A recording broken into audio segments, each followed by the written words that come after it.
cultivated one. This will be a campaign unlike any other in history. The Pentagon focused on winning the media war, leaking their plan to reporters they could trust. We knew the plan, and I think the military benefited as far as positive coverage during the war because we knew what the plan was. So we reported that things basically were on plan, or we weren't worried when we got delayed 2 or 3 days because we knew overall it was very successful. Earlier, when the media pressed for access, Frank's team came up with the idea of embedding reporters. A former corporate PR professional turned Pentagon official ran the program. One of the things we did, it wasn't rocket science, but it was hard work. We took the same kind of planning and training and discipline that you put into military operations and put it into this aspect of the military operations. And Rumsfeld and Myers, being enlightened guys, had included people like me in the war planning from the very earliest stages. But Tory Clark got major networks and news organizations to sign a 12-page contract agreeing to certain ground rules that actually kept the Department of Defense, public affairs people in the driver's seat. And you got reporters in with these young, idealistic troops who really believed all the spin of what was going on. We were going to liberate Iraq, that the reporters would overall identify with the troops and their reporting would be very positive. And on the journey, or when we get there, any sort of incident happens, please keep calm and remain on the bus.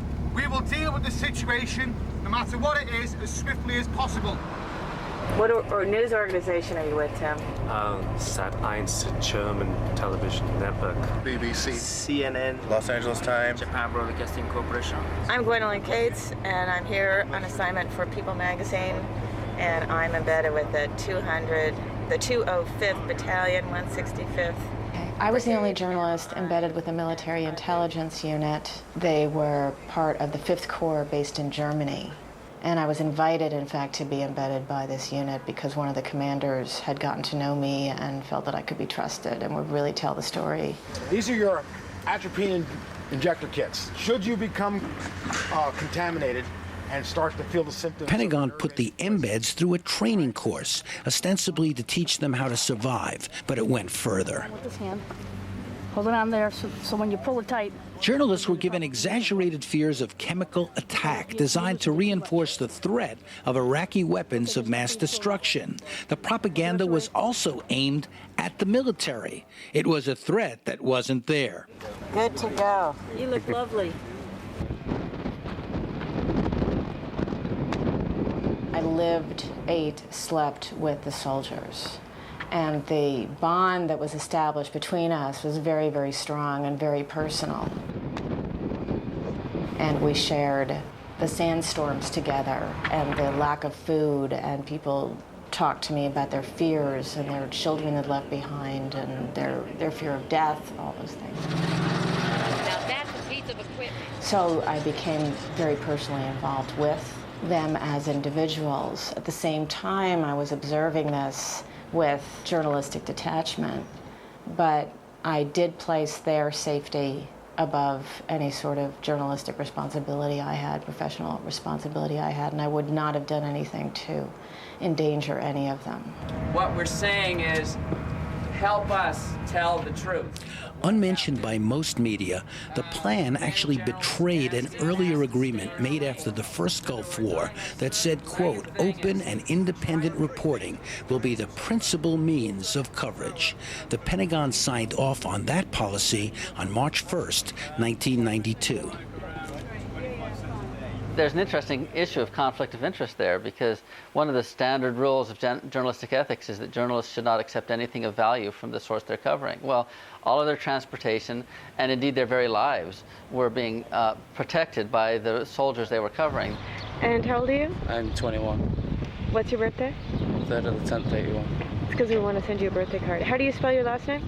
When I was there, it's funny because I was not so much scared for myself. I thought, how will I be able to handle it if one of my soldiers dies or is injured? I kept thinking about that. How will I be able to handle it? The idea of embedding is essentially the Stockholm Syndrome. If you take an unarmed individual and put him amongst armed people, he becomes sympathetic to their cause. So the idea was, look, slap a helmet on these guys, stick them in a Jeep or a Humvee, head them in that direction, and let him do whatever the heck he wants, and he will become sympathetic to our cause. Many embeds did a conscientious job, but they could only provide a limited and ultimately misleading picture. The debate from the left and right about embedding, from the left that these were going to be lapdogs of the Pentagon, from the right that this was going to be loose lips sinking ships, I think neither proved to be true. But we haven't had the debate about what the embedding process did to our understanding of the war. Stay down, stay down. Far too many journalists were gung-ho about covering the war. Some romanticized it, seduced by the spirit of adventure. Others sought glory, as Canada's CBC explained in a stunning special, Deadline Iraq. During the war, no U.S. network ran anything like it. I think so many journalists have this fascination, I must do this, and then I can call myself a war correspondent the rest of my life. It's as if they've got a checklist of things to do in their life, and this is one of them. But they are absolutely not prepared for the reality. People didn't want to miss this war, and it had a lot to do with people's career. There was no question. This is a thrill ride if you want to turn it into a thrill ride. I mean, you can go to places in order to get shot at, in order to have the excitement of feeling what it's like to get shot at. I mean, you can go play in the traffic, too, if you want. There were few embeds with the military planners, with the covert action teams, the CIA, special ops, or with the air war. The U.S. military units that did the most damage were covered the least. I mean, it looks like this was disinformation at the highest levels. Later, CNN's Christiane Amanpour admitted her own network muzzled the news. Is all about. Yes, I think the press was muzzled, and I think the press self-muzzled. I'm sorry to say, but certainly television, and perhaps to an extent my station, was intimidated by the administration and its foot soldiers at Fox News. And it did, in fact, put a climate of fear and self-censorship, in my view, in terms of the kind of broadcast work we did. Talk about letting people know that ratings have gotten under your skin.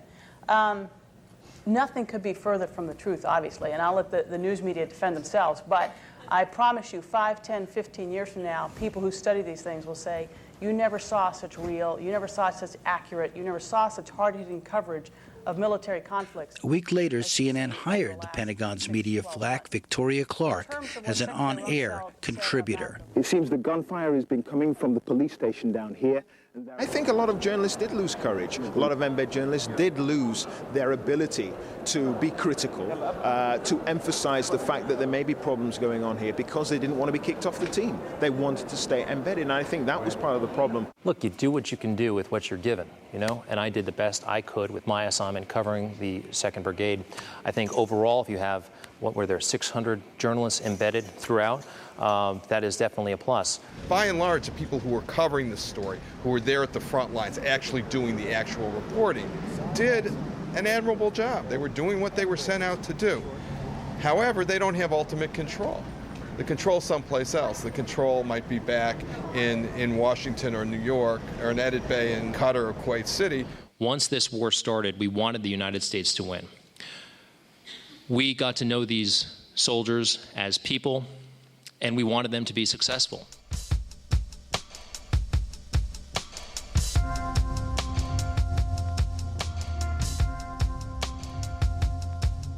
If the Pentagon had an agenda, the networks had one too, and it went beyond attracting audiences. When I worked in network news here at ABC, I watched the closing of foreign bureaus, the downgrading of documentaries, the dumbing down of news. There's nothing like the scary threat of WMDs and a good war to provide the basis for action-oriented TV coverage. Time magazine's Saddam cover was modeled on an earlier Hitler cover. Bush was presented as the avenging angel. War is one of those action-oriented spectacles that TV news lives for and thrives on in a post-journalism era. All the networks wanted to have was a countdown to war. If you looked at every single network, it was virtually indistinguishable 48 hours to war, dun, dun, dun, dun, dun, showdown to Saddam. With encouragement from the Pentagon, the news networks fashioned their coverage to maximize production values, to make it exciting. Time magazine called the approach militainment. Journalist Robert Pelton describes how it was done. I was in some of the initial phone meetings between New York and the people in the field. And this was being set up like a movie shoot. There was a channel called Best of the Bombs. And this is exactly what it was called, Best of the Bombs. And every piece of good footage from any network would be tossed onto this feed. It's a satellite feed. So if you're doing a story about, hi, I'm standing in the middle of nowhere, and let's roll to the footage, you would have this feed that had only good explosions. Secondly, they told people, take your camera off the sticks. We want to have that cinema verite look. You know, move it around, move it. We want to see where you are. We want you to walk and talk and make people feel that you're in the middle of something. This is true. A Defense Department memo urged military commanders to encourage action coverage. Quote, use of lipstick and helmet-mounted cameras on combat sorties is approved and encouraged to the greatest extent possible. If you were to pick a generality, they were there for the big story. And keep in mind that Iraq is unusual because in the early days of CNN, one of the most memorable images were people like Peter Arnett sitting on a rooftop calling the war like a football game. This is the 6th cruise missile to have come over our heads in the last half hour. But the entire population of the planet focused on one journalist. So this was a wet dream for any journalist that went to Iraq, to be in that spot for a well-known, predicted war to happen. If you're the guy holding that microphone and that thing happened behind you, that's what you're known for. You're not known for careful research, for, it's the face. It's all about the face. And where that face is a measure of who you are. So they were looking to get bullets flying, bombs going off, and that microphone and then face on TV.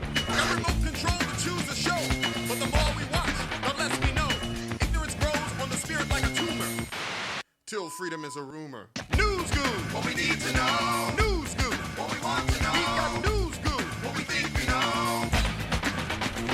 Got remote control to choose the show, but the more we watch, the less we know. Ignorance grows on the spirit like a tumor. And that's what generates money. I mean, you look at who moved up the food chain in the journalism world over the last 4 or 5 years. You have basically two fast tracks. You have entertainment or war. And entertainment, who cares? If you're a journalist, really, you focus on war. The networks worked overtime to produce so-called video enhancement elements, like graphics, promos, and special music. I want you to know Eyewitness News is there. We're working on the front line, overseas. They were preparing for what they called news immersion. Their war was for ratings and revenues. A CNN graphics designer in Atlanta confided to a friend that he was told to sex it up. Bombs don't work. That's correspondent Bill Neely of Britain's ITN. War coverage soon developed its own routines, with anchors tossing to constant updates from embed reporters and in-studio analysis by network generals. One result, glitzy, round-the-clock, fast-paced coverage that was often misleading, inaccurate, and rarely corrected. Just more militainment. From the headlines. These entertainment values stimulated a demand for even more excitement from video game makers like KumaWar.com, who turned the war into an interactive commercial experience. Of actual news events occurring around the world right now.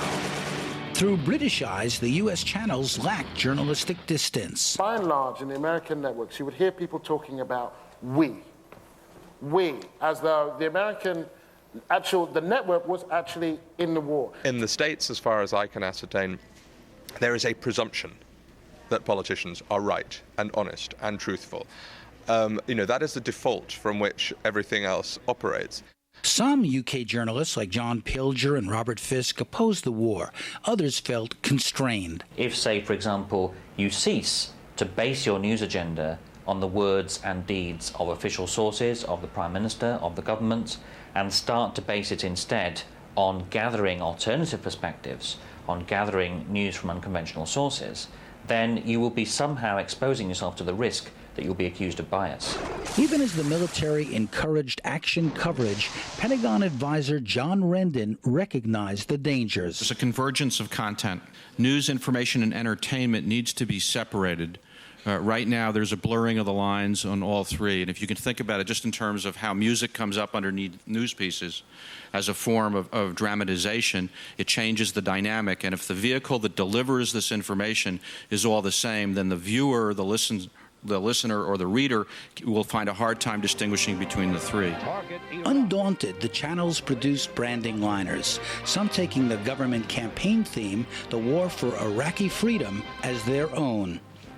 One proposal to call the war Operation Iraqi Liberation was discarded because that spells oil. It's Operation Iraqi Liberation. Tell me, what does that spell? Operation Iraqi Liberation. O-I-L.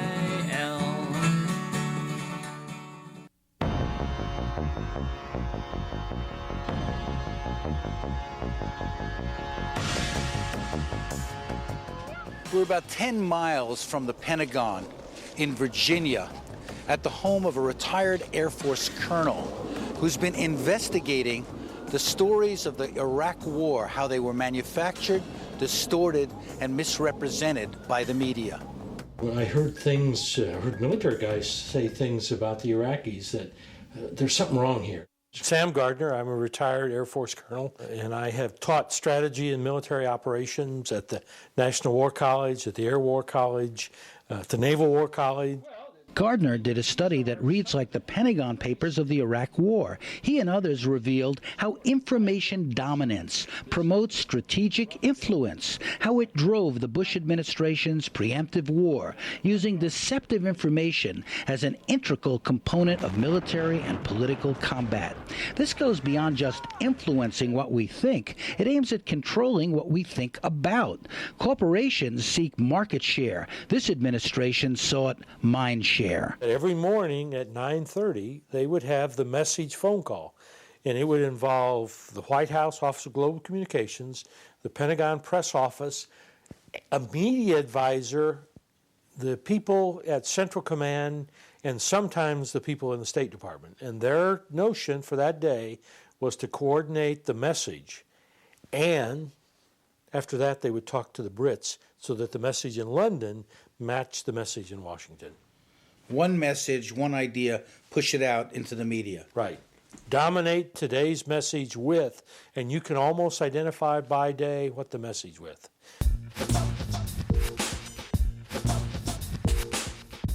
Every day there was live coverage from the Pentagon's high-tech media center in Doha, built by a Hollywood set designer. Wouldn't it be reasonable for some... Unknown to most TV viewers, the White House directly stage-managed the Doha Media Center through Jim Wilkinson, a Republican operative who had worked for a right-wing congressman and then helped run the Bush media operation in Florida in 2000. That strategy included staging events such as this anti-vote recount protest in Miami. It looked like a public protest, but it was actually led by right-wing campaign staffers. Jim Wilkinson, this is the guy that they put in charge of the media operation. He's the guy that engineered it. He's the guy that thought of all these things. Houston Chronicle reporter Harvey Rice watched him in action. He was nothing more than a political commissar. I mean, this is straight out of Stalin. And that's what he was there for. He was there to make sure the military, and as he put it in his first, he said, I'm here to keep them on message. So he was running the information about the war like a political campaign. After the war, Wilkinson was brought back into the White House and then picked to run media at the 2004 Republican convention. A missile attack on a residential section of Baghdad that killed 14 civilians. Can you confirm that? So we think it's entirely possible that this may have been, in fact, an Iraqi missile that either went up and came down. War watchers may remember media writer Michael Wolff challenging media briefers at the Central Command. Why should we stay? What's the value to us for what we learn at this $1 million press center? Wolf was later told to shut the fuck up by a military briefer. Sometimes it's your jaw drops, and it's hard to figure out why. Why are American journalists so maybe not even uncritical, self-satisfied? I think is the word. So the first day of the war, it's on CNN where they've got this bank of cameras there, and everybody goes in. They're watching explosions and tanks rolling across, and guys with M16s, M14s, and we go, "Is the war started?" And these PR guys there, and the one guy I talked to says, "I'm sorry, I can't talk to you about that. I don't want to endanger the lives of our boys." I said, "But it's on television." If you can give the media more content than they can handle, and as far away from the battlefield as possible, they will focus their energies where the source of that fire hose is. So Doha is the center of the fire hose. And the idea is that you simply have press conferences every day, and every once in a while you throw a little tidbit out, you hand out videotapes, free coffee, whatever, so that if you leave, you're going to miss the story that everybody else is covering. Fire hose coverage and fire hose delivery blots out all the secondary sources. My research of the threads of stories from the war, which takes it from the beginning through the end, the way they were created, the way they were used, the way they were repeated, that research leads me to say that there were 50 or 60 stories that were either created or manipulated for the purposes of distorting the truth. Gardner cited false stories, like the link between Saddam and al-Qaeda, as well as the Jessica Lynch story, which the BBC also debunked. What were the two narratives? The American narrative, as well known, is the great hero, the great heroine, who was captured under fire, who was then taken to hospital, potentially mistreated. American Special Forces went in, all guns blazing, rescued her against hostile fire. There was no resistance. The Iraqi doctors had been caring for her, given the circumstances, as well as could have been. And that a lot of the more dramatic elements of this story may have been embellished. That story ended up hanging around for about a week, and that's why she's called a hero. Well, it turns out all of that was wrong. When Rumsfeld was asked about this the next day, he refused to comment on it, although I know he knew that she had not been shot, stabbed, and emptied her weapon on the bad guys. So it hung around. Information dominance requires censorship. Little attention was paid to U.S. weapons that caused mass destruction, like legally prohibited cluster bombs that target civilians. It was a cluster bomb. The bomb with multiple mini bombs is dropped from an aircraft focusing on targeted areas. South African viewers learned about how cluster bombs worked and what damage they caused. An underreported fact: half of Iraq's population is under the age of 15. These young people became a primary target. This is what Baghdad's pediatric hospital looked like, floor after floor of cluster bomb survivors. This was filmed not by a network, but by independent filmmaker Patrick Dillon. Human Rights Watch reported cluster weapons caused hundreds of civilian casualties like these. There was extensive use of napalm-like Mark 77 firebombs. It was denied at first, but then admitted. More onerous was the almost total blackout on the use of radioactive depleted uranium, which hardens anti-tank weapons. This is especially ironic in light of Washington's constant claims of an Iraqi nuclear threat. The issue was covered overseas. Arnim Stauff, a German journalist, documented this proliferation in an Emmy Award-winning report for ARD in Germany. Wissen Sie, dass gerade dieser Panzer hier radioaktiv ist? Nein, da ist nichts, sagt der Soldat, überhaupt nichts. Aber wir haben es gemessen. Nein, er ist nicht radioaktiv, dieser Panzer sowieso nicht. Er ist mit Uranmunition abgeschossen worden. Sorry, ich muss jetzt weitermachen. In the British back office, a list of troublesome The BBC took viewers into a back room at the Coalition Media Center. On the wall, a list of subjects briefers were ordered to avoid. On that list, DU, or depleted uranium. There have been a number of studies of misperceptions by viewers that many Americans believe that there was an al-Qaeda Iraq connection, that many Americans believe that there were Iraqi hijackers attacking the World Trade Center. I think that's part of the campaign. It was a very conscious effort to use terms that would have people connect in their minds Iraq and the incident of 9/11. You imply that these are the same kind of people, and if they're the same kind of people, they must have had something to do with it. Had they done an hour's worth of research, they could have had a paragraph in their story which said, the Pentagon said this, however. There were no however paragraphs. The new information dominance strategy worked thanks to advice from marketing experts, Hollywood producers, and communications specialists like John Rendon, who were monitoring the media worldwide. Their job was to keep the public well propagandized. Is that there were 5 wars in Iraq. There really was the reality of combat operations from the air, on the ground, and from the sea. The second war was the war the United States saw. The third war was the war that Europe saw. The fourth war was the war that Arab audiences saw. And the fifth war was the war the rest of the world saw. And as we monitored that in real time, we found that none of them were ever in alignment. When you look at the war in Iraq, it's at times impossible to separate media, CIA, public relation firms, government propaganda. It all came together.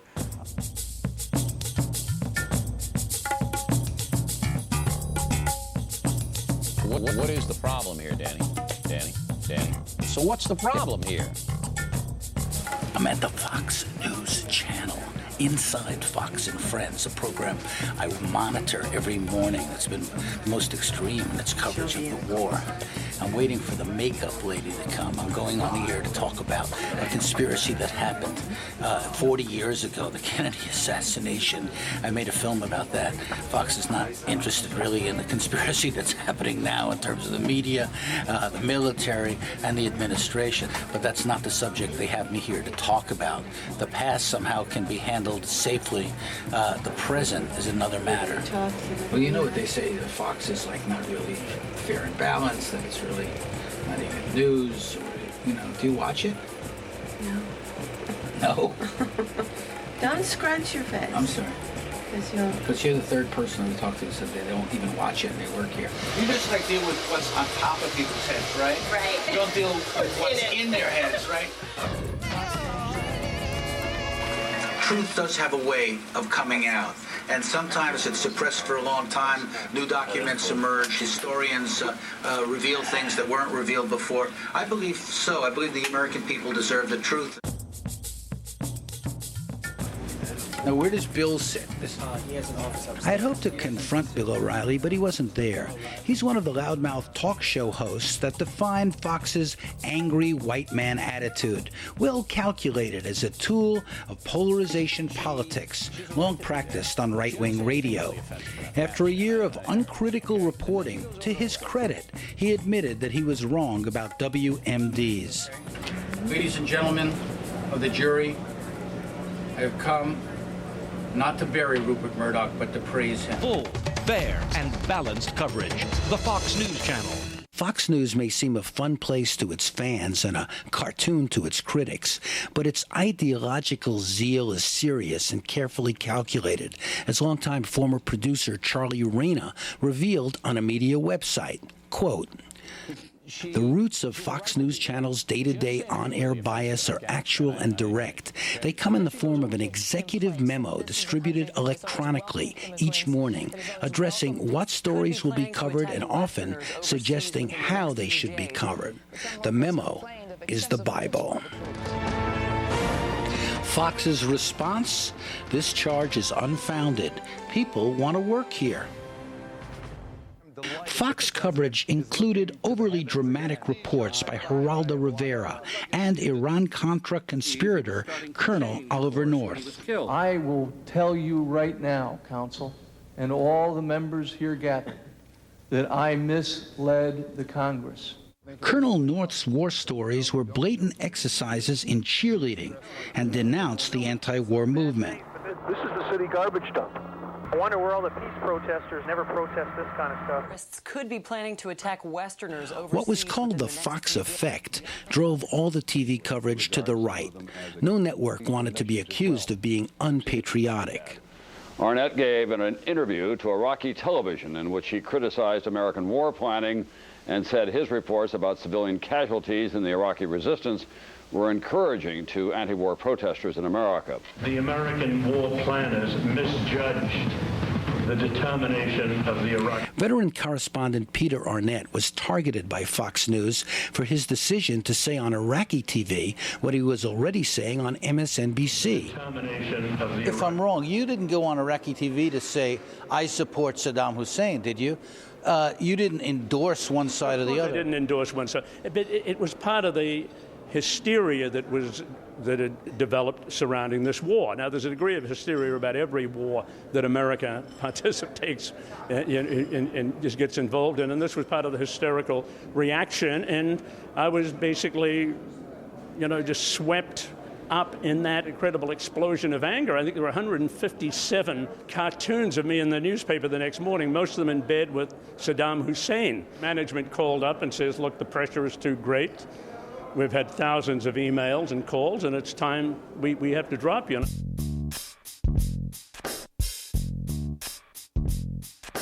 What I've learned, and has gone unreported until now, is that those emails were not from the public at large, but part of an orchestrated campaign by Free Republic, a right-wing online network.